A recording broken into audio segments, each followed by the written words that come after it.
नमस्कार, मैं अश्विनी कुमार। भारत ने आतंक के खिलाफ एक दिन पहले ही मुंहतोड़ कार्रवाई को अंजाम दिया है। ऐसे में सेना की कामयाबी का चर्चा पूरे देश में है। भारतीय सेना अब देश की उम्मीदों और भारतीय सेना से उम्मीदों और बढ़ चुकी है। दरअसल सरहद पार होने वाले हर आतंक के खिलाफ इसी तरह कार्रवाई को क्या अंजाम दिया जाएगा, इसी सवाल के साथ साथ एक सवाल और भी है। सवाल सियासत का भी है, क्योंकि बीजेपी ने म्यांमार ऑपरेशन को मोदी सरकार की कामयाबी करार दिया है, तो कांग्रेस का मानना है कि ये सब यूपीए के राज में हुए समझौते के कारण संभव हो सका। सवाल सरकारों की नीयत का है, जो अक्सर ऐसे वक्त में सामने आती है। तो फिर म्यांमार ऑपरेशन की कामयाबी का क्रेडिट सेना को है या फिर मोदी सरकार को? समझा ये जाएगा कि ऐसे ऑपरेशन का क्या आगे भी जारी रहेंगे। खास मेहमानों के साथ ही आपकी राय भी जारी रहेगी। देखते रहिए बिग बाइट। कंधों से मिलते हैं कंधे, कदमों से कदम मिलते हैं। हम चलते हैं जब ऐसे तो दिल दुश्मन के हिलते हैं। इसके लिए तो 56 इंच का सीना लगता है।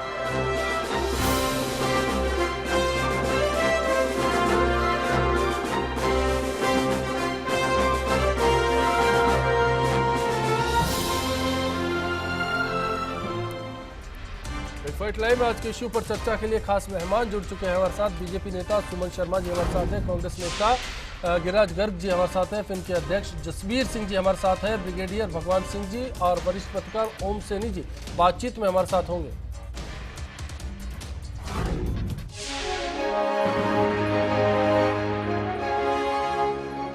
मणिपुर के चंदेल इलाके में 4 जून को घात लगाकर भारतीय सेना के 18 जवानों की मौत के जिम्मेदार 38 उग्रवादियों को मार दिया गया है। इस ऑपरेशन के साथ ही सेना ने दहशतगर्दों को मुंहतोड़ जवाब दिया। सरहद के पार म्यांमार में हुई इस कार्रवाई को लेकर पूरे देश में चर्चा है। केंद्र सरकार और खासतौर पर प्रधानमंत्री मोदी ने इस ऑपरेशन को लेकर सुर्खियां बटोरी हैं। इसे बीजेपी ने 56 इंच के सीने का कमाल भी करार दिया। इसके लिए तो 56 इंच का सीना लगता है। सेना के पैरा कमांडोज की इस ऑपरेशन में जो भागीदारी रही है, उससे पूरे देश का सिर ऊंचा हो गया है। देश को इस बात का एहसास है कि अगर कोई गलत नजर से देखेगा तो फिर उसका करारा जवाब भी हमारे पास है। लेकिन इस ऑपरेशन का दूसरा पहलू भी अब सामने आ रहा है। मोदी के साथ साथ बीजेपी इस ऑपरेशन का पूरा क्रेडिट ले रही है या फिर इसे क्रेडिट लेने के नजरिए से देखा जा रहा है। ऐसे में केंद्रीय मंत्री प्रकाश जावड़ेकर का कहना है कि म्यांमार में हुई सैन्य कार्रवाई बाकी के आतंकियों के लिए सबक साबित होगी। प्रधानमंत्री मोदी ने मसले की संवेदनशीलता को समझते हुए बांग्लादेश दौरे से लौटते ही ऑपरेशन की इजाजत दी थी। उधर कांग्रेस ने मसले का राजनीतिकरण न किए जाने की अपील की है। कांग्रेस नेता अजय माकन ने कहा कि सरकार को क्रेडिट लेने के चक्कर में ओवरबोर्ड नहीं होना चाहिए, क्योंकि ये संवेदनशील मसला है। उन्होंने ये भी कहा कि सेना और मंत्री राज्यवर्धन सिंह राठौर के बयान में मतभेद है। सेना ने कभी नहीं कहा कि म्यांमार में घुसकर कार्रवाई की गई, पर राठौर म्यांमार सीमा के 2 किलोमीटर अंदर इस ऑपरेशन को अंजाम देने की बात बोल रहे हैं। सियासत से बाज तो माकन भी नहीं आए। उन्होंने यूपीए कार्यकाल से इसे जोड़ने की कोशिश की और कहा कि दिसंबर 2010 में भारत और म्यांमार के बीच समझौता हुआ था, जिसके बाद ही ये संभव हो सका है। इस बीच ये कार्रवाई चंद सवाल करती है। अगर ये सब सरकारों के हाथ में है तो इसका मतलब पाकिस्तान ऑक्युपाइड कश्मीर और बांग्लादेश से चलने वाली आतंकी गतिविधियों पर भी इसी तरह से लगाम कसी जाएगी। एक इशारा चीन और पाकिस्तान के लिए भी है, जो अपनी सरजमी से ऐसे आतंकियों को मदद मुहैया करवाते हैं। क्या मोदी सरकार का अगला कदम ऐसे ही दहशतगर्दों के खिलाफ उठने जा रहा है? सवाल ये भी है कि क्या म्यांमार ऑपरेशन के जरिए केंद्र ने अपनी छवि को चमकाने की कोशिश की है, क्योंकि देश में सरहद के साथ साथ आंतरिक सुरक्षा के मसले भी ज्यादा गंभीर हैं। रेड कॉरिडोर में पनप रहे नक्सलवाद को भी विदेशी मदद मिल रही है, तो कश्मीर में अलगाववादियों के बीच आए दिन होने वाले आतंकी हमले भी नाक में दम किए रहते हैं। अगर म्यांमार ऑपरेशन सिर्फ और सिर्फ मोदी सरकार की देन है तो फिर क्या समझा जाए? कश्मीर और नक्सलवाद के साथ सीमा पार से होने वाली दूसरी आतंकी गतिविधियों को भी इसी तरह से जवाब दिया जाएगा। सवाल सियासत का है, ना कि सेना का, क्योंकि हर बार इंडियन आर्मी ने मौका मिलने पर खुद को साबित किया है।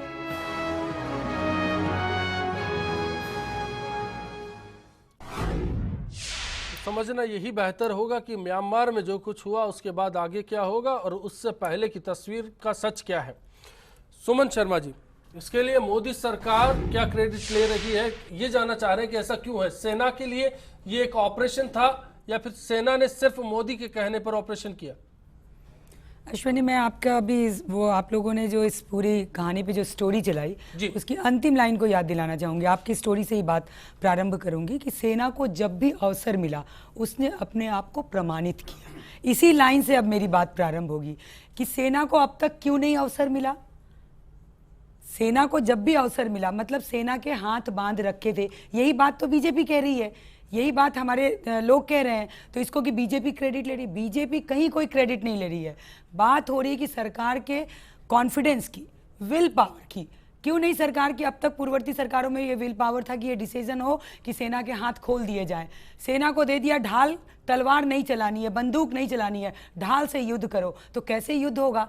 तो ये इसलिए आती है बात, भारतीय जनता पार्टी की सरकार है, मोदी देश के प्रधानमंत्री हैं, तो हुक्मरानों को ही क्रेडिट जाता है। यदि डिसक्रेडिट जाता है तो क्रेडिट भी हुक्मरानों को जाता है। लेकिन गिरिराज जी की पार्टी कह रही है कि आप म्यांमार में इसलिए घुस पाए क्योंकि 2010 में यूपीए सरकार ने एक समझौता किया था। जी, मैं उनको याद दिलाना चाहती हूँ, जब पाकिस्तान में आतंकवादियों ने हमारे सैनिकों के सर काट के ले गए, 2 दिन लगे प्रधानमंत्री को एक स्टेटमेंट जारी करने में। आप क्या संदेश देना चाहते थे? इससे अब उन्होंने क्या किया, हमने क्या किया, हमने आज़ादी दिलाई, देश तो आज़ाद ही नहीं होता, ये तो सारा क्रेडिट कांग्रेस का था। ये बातों का बात नहीं है। बात ये है कि इस 10 साल में जिस तरह देश की स्थिति सेना और सेना के जवानों के मनोबल के गिरने का था, वो एक बार उठता हुआ दिखता है।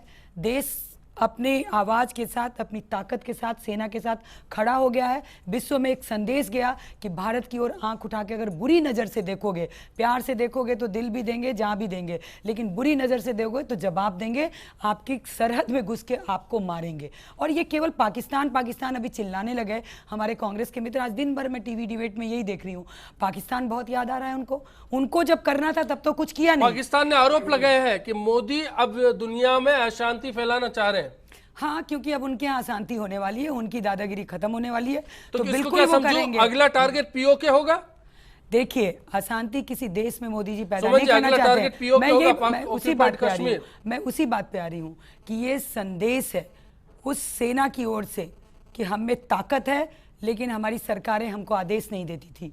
अब जो सरकार आई है वो सेना को स्वतंत्र करती है कि आप निर्णय लीजिए। यदि हमारे सेना के साथ कोई खिलवाड़ करेगा तो बर्दाश्त नहीं करेंगे। आतंकवाद की ओर, आतंकवाद का खात्मा करेंगे। होगा, ये चीजें टीवी चर्चा पे नहीं होती है कि हमारा अगला स्टेप क्या है। जैसे हमारे कांग्रेस के गृह मंत्री कहा करते थे, मोदी तो सार्वजनिक बोला करते हैं। गिरिराज गर्ग साहब क्या बोला करते हैं? क्या बोला करते हैं मोदी? क्या बोला करते हैं ये बताइए। मोदी क्या बोला करते हैं? के बारे में क्या डिसीजन होता है, कैसे होता है, ये सब बोल दिया आपने, टीवी पे चर्चा नहीं होती। सुरक्षा की बात कर रही हूँ, हमारी सुरक्षा नीति की बात। हमारे ये जो कैंपेन चला, यदि हम टीवी चैनल पे अनाउंस करते कि हम जा रहे हैं अपनी सेना के साथ वहां, तो ये क्या सक्सेस होता? 1995 में इंडियन आर्मी ने ऑपरेशन गोल्डन बर्ड चलाया था।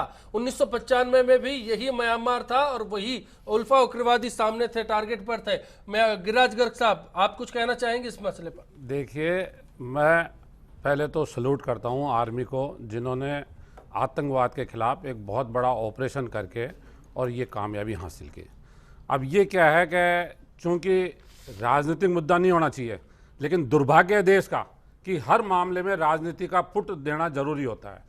अगर ये इसकी क्रेडिट ले रहे हैं तो 1 साल के अंदर देश की सीमाओं के ऊपर सैकड़ों सैनिक शहीद हो गए। उस समय ये कहां गए थे? 1 साल से तो सरकार इनकी है, क्यों नहीं उसका जवाब दिया? और जम्मू कश्मीर के अंदर पाकिस्तान के झंडे लगातार लहराए जा रहे हैं। सरकार आपकी है, वहां सैनिकों के ऊपर पथराव हो रहा है, सैनिकों को टारगेट बना के मारा जा रहा है। आप किस बात की क्रेडिट लेना चाहते हैं? थोड़ा बोलने के पहले अपने आप को सोचो, गिरिबान में झांक के देखो कि हमारी स्थिति क्या है, आपकी सरकार की स्थिति क्या है। एक म्यांमार के इस ऑपरेशन को आप क्रेडिट के रूप में ले रहे हो। 10 साल तक सरकार ने कुछ नहीं किया। कोई क्रेडिट कहीं नहीं ले रहा है। ये जबरदस्ती देश की जनता के भाव सुनो कि देश की जनता क्या कह रही है। को शहीद करवा दिया और आप बोल नहीं रहे हो, आप एक्शन कर नहीं रहे हो। ये तो मजबूरी थी सैनिकों की। 18 लोग जब मरे सैनिक, उसके 10 घंटे बाद प्रधानमंत्री जी का बयान आया, 8 घंटे बाद देश का रक्षा मंत्री बोल रहा है। ये सरकार है, सरकार की जिम्मेदारी करके दिखा दिए। सरकार ने हम बोलने का काम नहीं किया, हमने तो दिखाया। हमने तो रिजल्ट दिया। और फिर ये चलिए क्रेडिट लेना चाहते हैं। जसबीर सिंह जी, मोदी राज में 19 बार सीमा पर संघर्ष विराम का उल्लंघन पाकिस्तान की ओर से हुआ। बांग्लादेश चाइना की में भी तरफ से बैठे हुआ। आतंकी लगातार इस बारे में घुसपैठ करते रहते हैं। सरहद पर ये समस्या भी है। नॉर्थ ईस्ट की समस्या पहली नहीं है। मोदी राज में एक बार फिर से ऐसा हुआ है। आज भी मणिपुर में एक बार फिर उसी चंदेल गांव में सेना के कैंप के नजदीक ब्लास्ट हुआ है। ऐसा क्या लगता है आपको? मोदी जो सरकार है उसने ऑपरेशन म्यांमार के जरिए जो कुछ भी है अपनी चमक दिखाने की कोशिश की, या सच में यहाँ देश हित नजर आ रहा है? मैं आपको बताऊं, जहां तक मैं अश्विनी जी समझ पा रहा हूं, जी, ये एक ऐसा मुद्दा है देश की रक्षा का। आतंकवाद हो, चाहे घुसपैट हो, इंसर्जेंसी हो, उसमें एक जीरो टॉलरेंस का लेवल लाना देश के लिए और देश की नीति के लिए बहुत आवश्यक है। अभी गिरिराज जी कह रहे थे, सुमन जी ने भी एक बात रखी है इस संबंध में। जहां तक कांग्रेस का प्रश्न है, छज तो बोल दे छलनी क्या बोलेगी जिसमें सैकड़ों सुराख हो।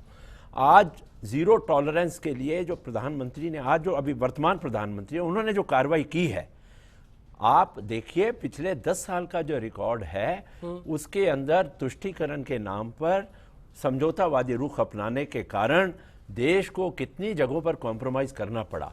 आज वर्तमान सरकार जो है, इस म्यांमार की जो हादसा हुआ है इसके अंदर सेना को गो अहेड देकर एक मैसेज देने की कोशिश की है कि जो पड़ोसी राज्य में हैं, पड़ोसी राष्ट्र हैं, वो ये ना समझें कि भारत जैसा देश आतंकवाद को या घुसपैठ को सहन कर पाएगा।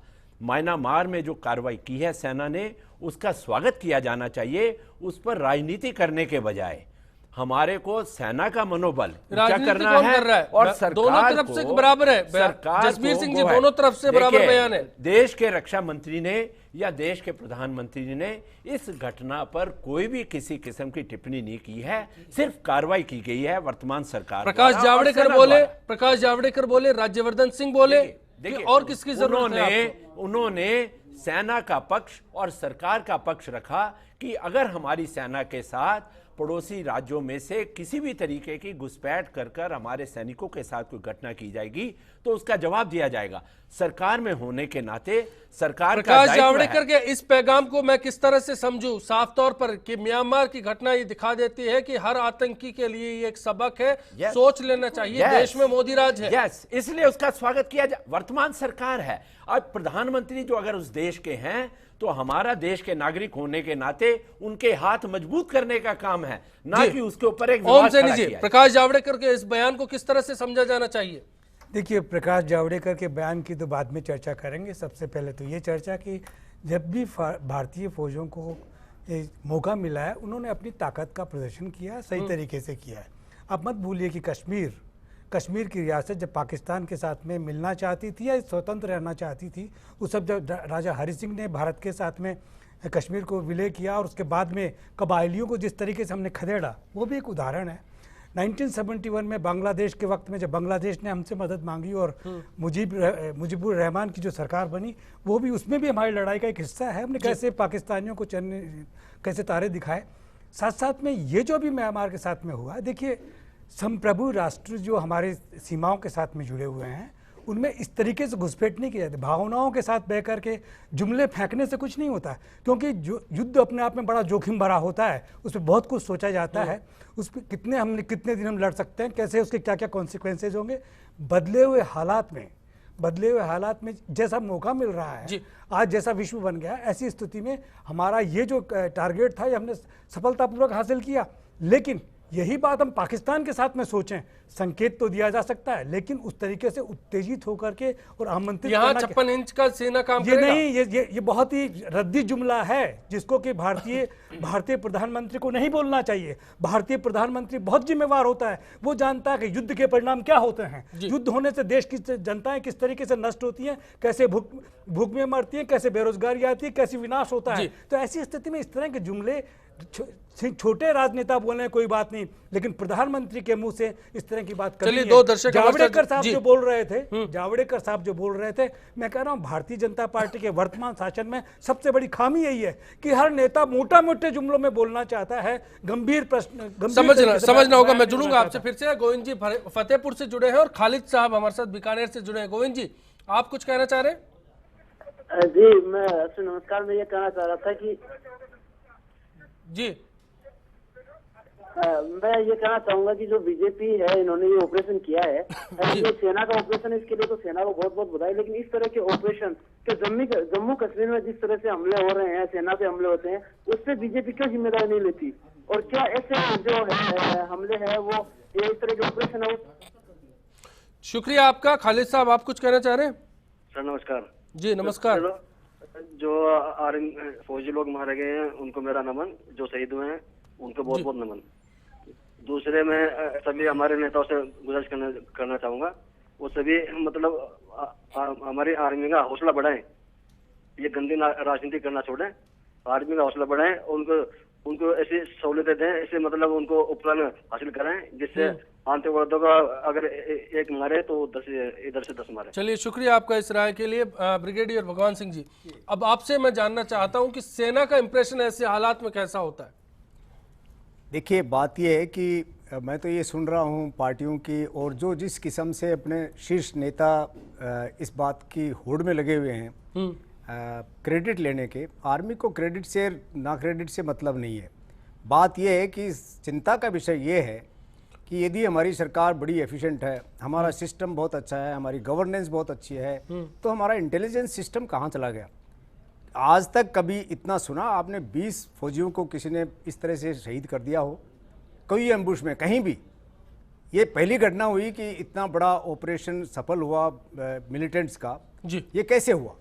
आप यदि इतनी एफिशिएंट सरकार है, इतना बड़ा आपका 56 इंच सीना है, तो वो कहाँ था उस वक्त? जी, ये बताइए। तो आप अभी डोवाल साहब को तो आप विदेशों में ले घूम रहे हो, उनका काम था यहाँ पे इंटेलिजेंस को कोऑर्डिनेट करना, पता लगाना। इस ऑपरेशन में थे वो, इस ऑपरेशन में थे, बांग्लादेश गए नहीं गए, इनको जानकारी नहीं है। नहीं, मेरे को सारी जानकारी हो गए, तो अभी 5 में जाने से क्या फायदा है? ऑपरेशन का रिजल्ट दिया ना साहब, रिजल्ट क्या? रिजल्ट तो आर्मी ने दिया, उन्होंने कुछ नहीं दिया। नहीं तो आर्मी को भी ऑर्डर कौन किया? उनका रिजल्ट था पहले। आप आर्मी में रहे हो, आपको मालूम है। ये इंटेलिजेंस देते हैं कि ये हमला होने वाला। सुमन जी, भगवान सिंह जी, राष्ट्रीय सुरक्षा सलाहकार की भूमिका क्या थी? बताया कि आतंकवादी कहाँ छुपे हुए हैं। मैं मौका दूंगा आपको। जी, मैं मौका दूंगा। भगवान सिंह जी, राष्ट्रीय सुरक्षा सलाहकार के नाते अजीत डोभाल की भूमिका क्या होती? फिर भूमिका ये होती इंटेलिजेंस के ऊपर ज्यादा कोऑर्डिनेट जोर देते हैं अपने। सबसे पहला ऐसा इस राज्य में हुआ या इंटेलिजेंस शुरुआत से कमजोर है? नहीं, आप ये देखिए, मैं तो आपका जब ये हादसा होता है तब पता चलता है कौन फेलियर है कौन पास है। जी, मैं तो ये कहता हूँ इतना बड़ा हादसा हुआ तो डेफिनेटली हमारी फेलियर है कि नहीं? चलिए, मैं आऊंगा आपके पास में आऊंगा। 2 दर्शक है, उनसे बात करके ब्रेक लेंगे, फिर मैं आपके पास ही लौटूंगा। एनडी कादरी साहब बीकानेर से और राजेंद्र जैन साहब अजमेर से जुड़े। कादरी साहब, आप कुछ कहना चाह रहे हैं? हाँ जी, नमस्कार सर। जी नमस्कार। मैं ये कहना चाह रहा था कि ये जो हुआ है अभी, जो हमारी फौज ने जो काम किया है बहुत ही बढ़िया और सराहनीय है कार्य किया है जी। लेकिन इसमें एक पुली ये है कि क्या ये नियमित अपना कार्य करते रहेंगे या इनको सरकार करने देगी? जी, सरकार से फ्री हैंड मिलेगा या नहीं? मैं आपका सवाल जरूर इसको लेके अगले दौर में बात करूंगा। जैन साहब, आप कुछ कहना चाह रहे हैं? मैं अजमेर से राजेंद्र चौड़िया बोल रहा हूँ। जी जी, अजमेर से राजेंद्र चौड़िया बोल रहा हूँ। बताएं। मैं ये कहना चाहता हूँ, सबसे पहले जय जवान जय जवान जय जवान। देश हित में प्रधानमंत्री ने जो निर्देश दिया वो एक समसामयिक दृष्टिकोण से उचित है। जी, शुक्रिया आपका दोनों का इस राय के लिए। फिलहाल एक ब्रेक, तुरंत वापसी हो। ये जो आतंकवादी ये दुर्घटना करके पास के पड़ोसी देशों में घुस जाते हैं, उनकी हिम्मत नहीं हो पाएगी, चाहे वो पड़ोसी देश कोई सा भी हो, चाहे चाइना हो या पाकिस्तान हो। मैं तो ये कहता हूँ कि अगर म्यांमार में क्या, अगर चाइना में भी जाके घुसते तो वहाँ भी जाकर उनको मारना बहुत बड़ा साहसी कदम है भारतीय सेना का। ये बहुत ज़्यादा सराहनीय है। इससे जो हमारे पड़ोसी देश है उनको आगाह होगा इस चीज़ के लिए कि अब भारत भी सक्रिय है। लेकिन मैं चाहता हूँ कि जो सरकार हैं वो भी सेना का मनोबल बढ़ाएं और उनकी गतिविधियों के लिए उनको और प्रोत्साहित करें, ना कि उनके पीछे धकेलें। कंधों से मिलते हैं कंधे, कदमों से कदम मिलते हैं, हम चलते हैं जब ऐसे तो दिल दुश्मन के हिलते हैं। इसके लिए तो 56 इंच का सीना लगता है।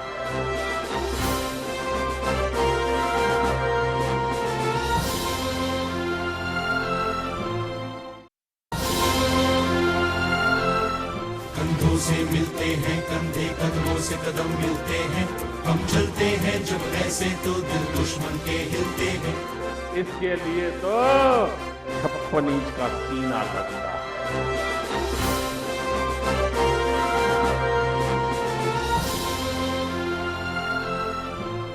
हमारा फोकस विकास है, लेकिन उस विकास को बिल्कुल माहौल खराब करने के लिए वहाँ में कुछ तत्व जो काम कर रहे हैं उसके खिलाफ तो कार्रवाई करना पड़ेगा।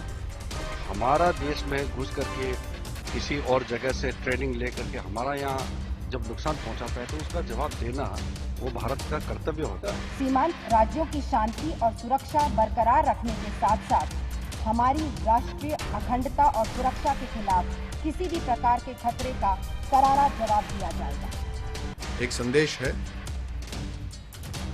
ऐसे देशों के लिए जो नापाक इरादे रखते हैं भारत की तरफ कि आज का भारत ऐसे हमले बर्दाश्त नहीं करेगा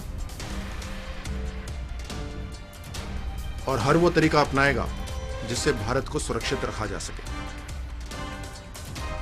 मिलिटेंट्स अक्सर ये सोचते हैं कि हमले करके वो दूसरे देश में वापस चले जाएं और वो वहाँ सुरक्षित रहेंगे।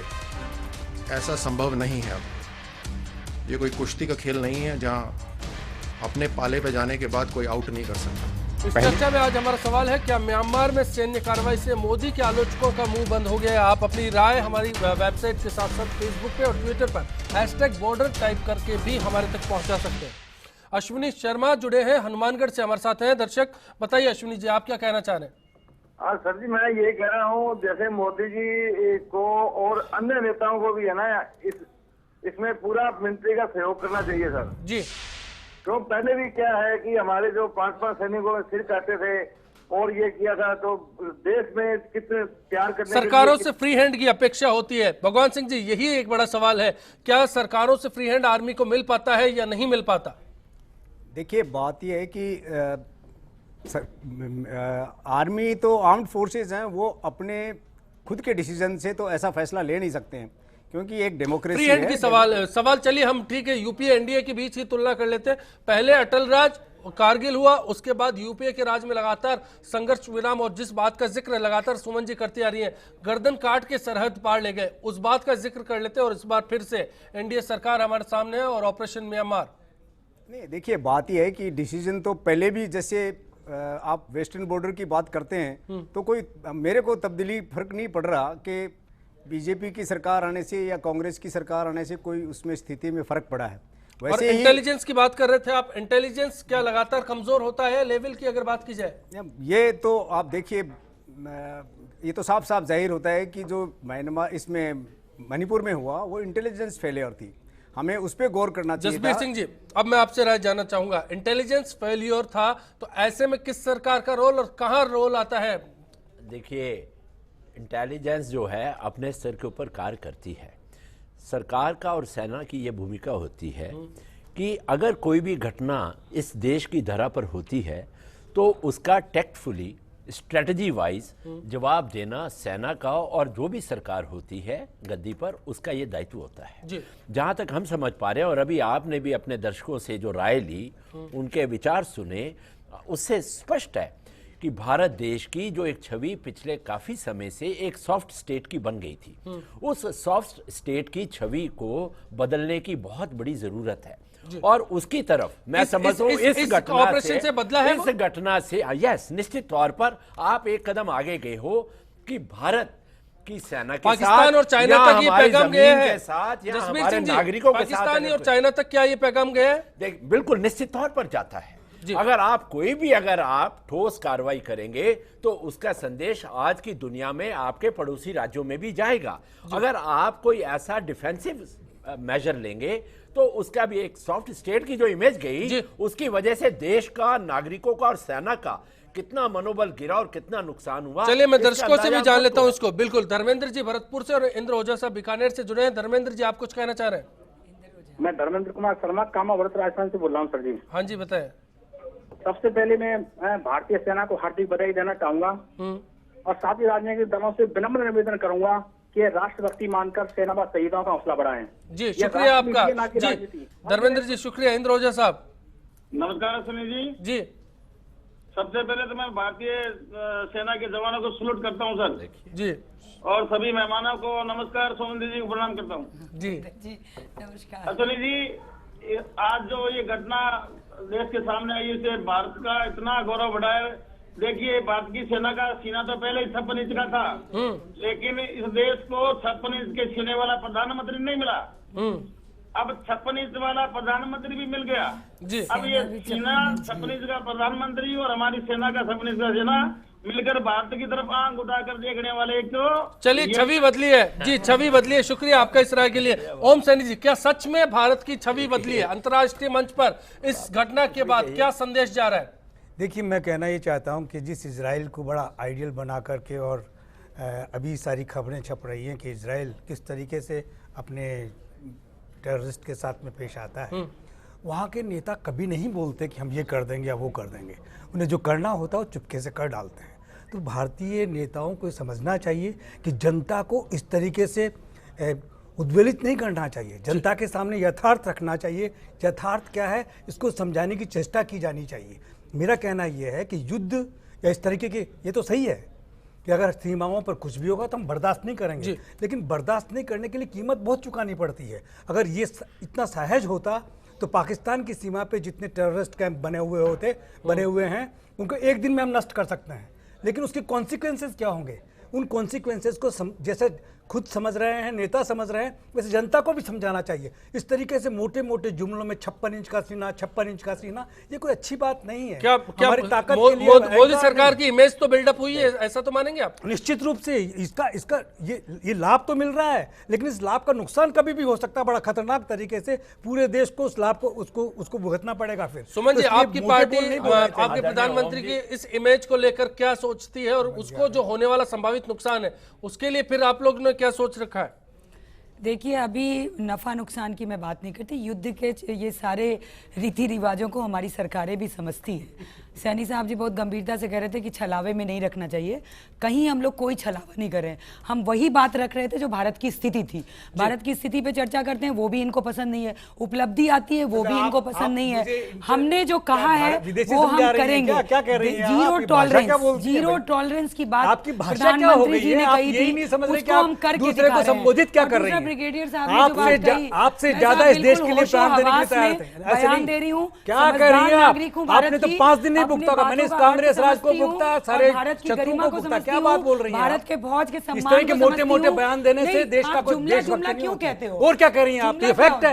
आप लोगों को द्वेलित करके भड़का रहे हैं। भड़काइए नहीं, उनमें देशभक्ति का जज्बा भरिए, उनको रास्ता दिखाइए। आप तो 56 इंच का सीना, 56 इंच का सुनना नहीं चाहते हो।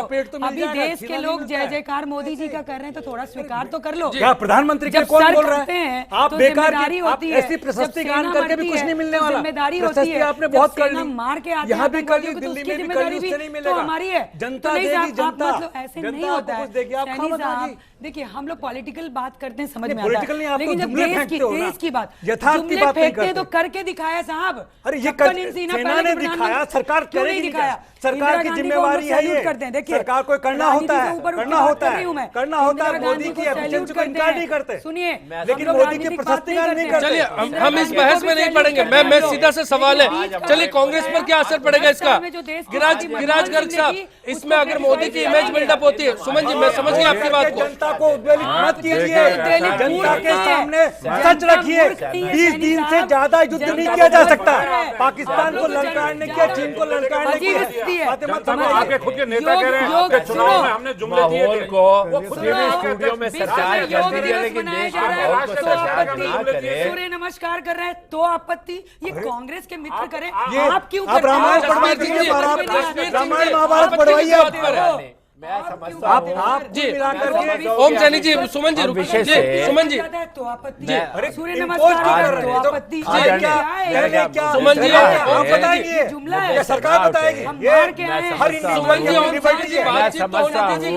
मैं समझता हूँ कि देश मैं समझता हूँ कि ये जो घटना हुई है, देखिए बोलने दीजिए, सबका मौका आना चाहिए। चलिए ब्रेक पर जा रहे हैं, ब्रेक के बाद जसवीर सिंह जी मैं आपसे वापसी करूंगा। फिलहाल एक ब्रेक, बहस जारी है।